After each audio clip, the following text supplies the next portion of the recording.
Hi, I'm Leslie Copland, social worker and prevention and outreach coordinator at YWCA Greenwich, speaking with licensed clinical social worker Robin Linder about practical parenting.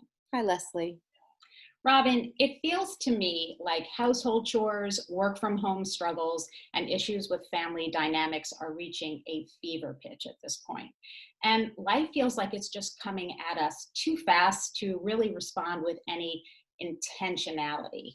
But when things keep pushing our buttons and we react poorly, it can really start to impact our relationships. That's so true. And there's a great skill that can help us gain control in those moments when we feel totally out of control.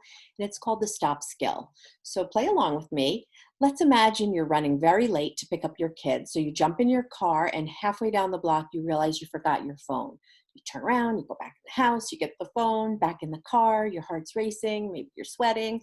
And you get to the stop sign at the end of the block where there's usually oncoming traffic. And what do?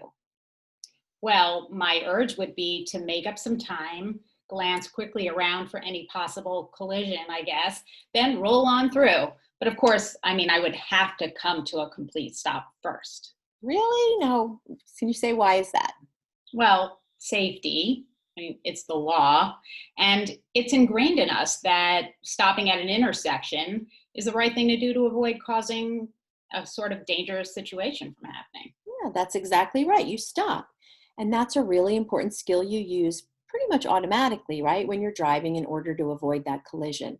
So why not use the same skill in order to make safer, healthier choices in our relationships? We can stop before we do something impulsive or that we might regret. So here's another way to look at it. Now, bear with me one sec while I put this up.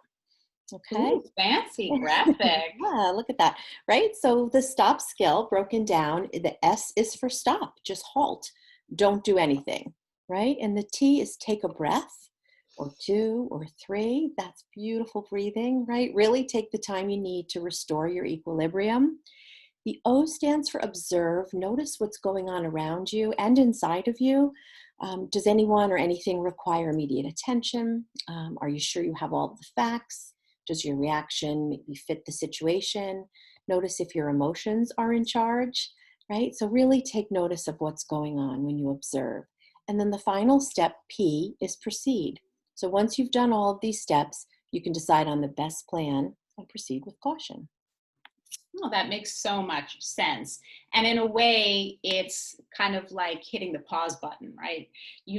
I've always thought of the concept of a timeout for kids as actually being as much a way for a parent to pause and calm down, then proceed with caution and make a better choice how to handle a tough situation. And come to think of it, why stop with our kids? This is a great skill to keep all of our relationships healthy. That's right. The pause is really the difference between reacting, which can be so impulsive for many of us, and responding, which is thoughtful and appropriate. And the question I love to ask is ask yourself 10 minutes from now, or an hour, or a day, what will I wish I had done in this situation? And then do that. Or try to, right? Because this is a skill, just like the learning to drive analogy. It takes some practice. You have to study the road signs to pass that written test, then get your learner's permit, then pass the road test to get your actual license. And finally, with enough time behind the wheel, you can almost do these things automatically without thinking, and in the process, make things safer for everyone around you. I love that analogy. Perfect. Thanks, Robin. So Robin and I will be back again next time with another segment of Practical Parenting. And you can always email us at community.ed@ywcagreenwich.org. Until then, be safe, stay well, and thanks for watching.